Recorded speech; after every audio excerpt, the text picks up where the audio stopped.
Headline sponsored by P-Mark Mustard Oil, the mustard specialist. कार्यसमिति की बैठक में वीरभद्र सरकार पर जमकर बरसे मंगल पांडे। कहा, वीरभद्र सरकार की उल्टी गिनती शुरू। पथ यात्रा से खंड खंड बंटिया में बिखरी कांग्रेस। मनाली में व्यवसायियों के लिए जीएसटी जागरूक शिविर का किया गया आयोजन। जीएसटी प्रणाली के संशयों को दूर करने के लिए लोगों को शिविरों के माध्यम से किया जा रहा जागरूक। विमल सिंह जाली को लोगों ने नम आंखों से दी विदाई। आतंकियों ने जवान पर स्नाइपर शॉट से किया था हमला। सुबाथू में पिता को 2 साल के बेटे ने दी मुखाग्नि। और बिलासपुर नैना देवी में श्रावण अष्टमी मेले की तैयारियां जोरों पर। 24 जुलाई से 2 अगस्त तक चलेगा श्रावण अष्टमी मेला। डीसी ऋग्वेद ने लिया सुरक्षा का जायजा। नमस्कार, आप देख रहे हैं HP 24x7। मैं हूं जनीशा चौहान। हमीरपुर जिला के टौणी देवी में बीजेपी जिला की बैठक आयोजित की गई, जिसमें बीजेपी प्रभारी मंगल पांडे ने बतौर मुख्य अतिथि शिरकत की।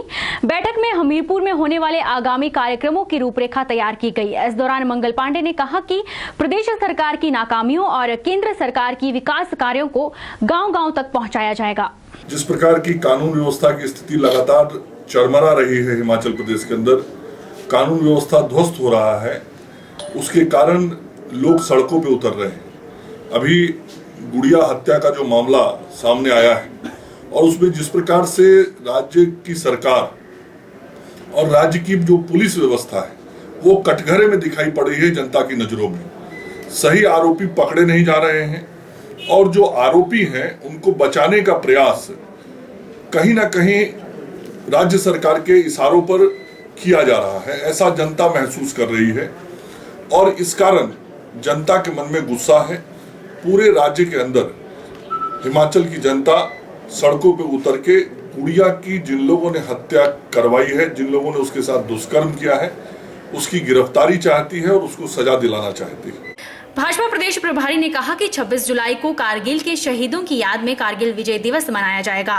पार्टी के नेता और कार्यकर्ता गांव-गांव जाकर लोगों से मिलने के लिए पदयात्रा करने वाले हैं और इस पदयात्रा के माध्यम से प्रदेश की जनता के घर घर तक वीरभद्र सरकार की नाकामियों को और केंद्र सरकार की उपलब्धियों को पहुँचाने वाले हैं। पदयात्रा करने वाले हैं और इस पदयात्रा के माध्यम से हिमाचल प्रदेश की जनता के हर घर तक वीरभद्र सिंह जी की सरकार की नाकामियों को और केंद्र सरकार की उपलब्धियों को पहुंचाने वाले हैं, ताकि इस सरकार को बदलने का जो संकल्प हिमाचल की जनता ने लिया है, उस संकल्प के साथ भारतीय जनता पार्टी के कार्यकर्ता जुड़ सके। बीजेपी विधायक जयराम ठाकुर ने सुंदरनगर में भारतीय जनता पार्टी के एक कार्यक्रम में मुख्यमंत्री वीरभद्र सिंह को आड़े हाथों लेते हुए कहा कि आजाद भारत के इतिहास में देवभूमि हिमाचल कभी इतनी शर्मसार नहीं हुई जितनी सीएम वीरभद्र के भ्रष्टाचार और कोटखाई में गुड़िया के साथ दरिंदगी के बाद हुई है। हिमाचल का पूरा मंत्रियों का अमला और पूरा पुलिस प्रशासन इतनी बड़ी घटना को रफा दफा करने में जुटा है। उन्होंने कहा कि कानून व्यवस्था इस तरफ से बिगड़ी कि कोटखाई के जंगल में गुड़िया के साथ सरेआम रेप कर उसकी हत्या कर दी गई, लेकिन पुलिस और हिमाचल सरकार गहरी नींद में सो रही है। मुख्यमंत्री इस घटना के बाद गुड़िया के परिवार को हौसला तो क्या देते, उस समय ऐसा बयान दिया कि ऐसी घटना होती रहती है। 6 बार के मुख्यमंत्री ने ऐसा बयान दिया जिससे पूरे प्रदेश की जनता का सर शर्म से झुक गया। सारे मामले को किस प्रकार से रफा दफा किया जाए, उनको ठीक किया जाए, उसमें लगा और कानून व्यवस्था बिगड़ती बिगड़ती इस हद तक चले गई। 10वीं कक्षा की एक गुड़िया सुबह घर से जाती है, स्कूल जाती है, घर वाले इंतजार करते हैं। 2 दिन बीतने के बावजूद जब बिटिया घर नहीं पहुंची, तीसरे दिन बिटिया की लाश जंगल में मिली। मामला दर्ज होता है, लोग सड़कों पर उतर आते हैं और मुख्यमंत्री क्या कहते हैं? मुख्यमंत्री कहते हैं एक घटना से कानून व्यवस्था को आंका नहीं जा सकता। एक घटना हुई है, कोई बड़ी बात नहीं, ऐसी घटनाएं होती रहती है। 6ठी बार का मुख्यमंत्री इस प्रकार की बात कहने वाला, मुझे लगता है कि पूरे देश में किसी मुख्यमंत्री ने इस प्रकार का गैर जिम्मेदाराना बयान किया। उन्होंने फॉरेस्ट गार्ड होशियार सिंह के मामले पर भी बोलते हुए कहा कि फॉरेस्ट गार्ड की हत्या कर उसे पेड़ से लटका दिया और पुलिस कहती है कि उसने आत्महत्या की है। इस तरह का पूरे देश में पहली घटना सामने आई है कि एक गार्ड सुसाइड करने के लिए 20 फुट लंबे पेड़ पर लटकता है।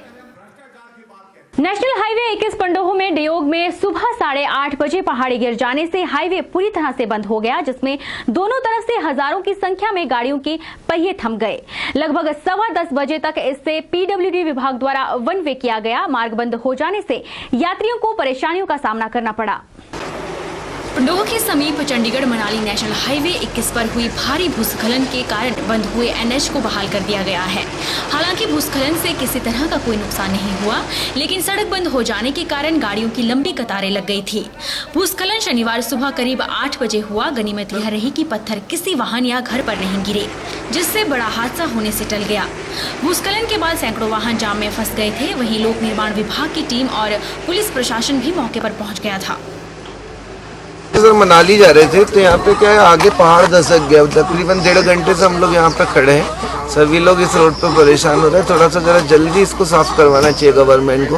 हालांकि जेसीबी आई है पर 1-1 घंटे लेट आ पाई। हम लोग मध्य प्रदेश से टूरिस्ट हैं और टूरिस्ट होकर फिर यहाँ पे भी हम लोग निकल रहे थे, तो मनाली पहुँच के वहाँ पे फिर घूमना था और फिर वापस आना था। फिर अब जाने में लेट हो जाएंगे तो लौटने में भी लेट होंगे। 8:45 पे हुआ हो जाएगा लगभग आधा घंटा में, सिंगल लेन आधा घंटा में। एक ही जैसे भी है और ये दूसरी गाड़ी सात सर की ओर से क्या है इसमें, और जो ये स्लाइडिंग हो रही है आजकल इतनी ज़्यादा साइकिल तो आजकल बारिश से बहुत हो रही है। सात सर क्या करना चाहिए? कोई पुख्ता इंतजाम इनके लिए, पुख्ता इंतजाम है इनके लिए? कुछ बिल्कुल है, जैसे भी आई अपने डिपार्टमेंट की है कॉन्ट्रैक्ट। बलुक मंडल में सयाहा में 2 परिवारों के आपसी झगड़े में एक व्यक्ति की मौत हो गई। जानकारी के अनुसार सयाहा के करम सिंह और गिरधारी लाल का कई दिनों से घर के गंदे पानी की निकासी को लेकर विवाद चल रहा था, जिसके लिए पहले भी दोनों पक्षों में अक्सर कहासुनी होती रहती थी। 21 तारीख को एक घटना यहाँ सामने आई बल्क के सयाहा इलाके में, जहाँ पे 2 पड़ोसियों ने पानी की निकासी को चलकर आपस में इनकी लड़ाई हुई, जिसमें करमचंद वालिया ने जो है ब्रिस्टू राम जो कि विक्टिम है उनको डंडे से चोट की और इसमें देर शाम तक उनकी मृत्यु हो गई, जिसमें पुलिस ने जो धारा 302 के तहत केस दर्ज किया। मौके पर पुलिस पहुंची थी और अक्यूज़ को और उसकी धर्मपत्नी को अरेस्ट कर लिया गया है। आज उनको कोर्ट में पेश किया गया, जिनको 25 तारीख तक का जो है पुलिस रिमांड मिला है।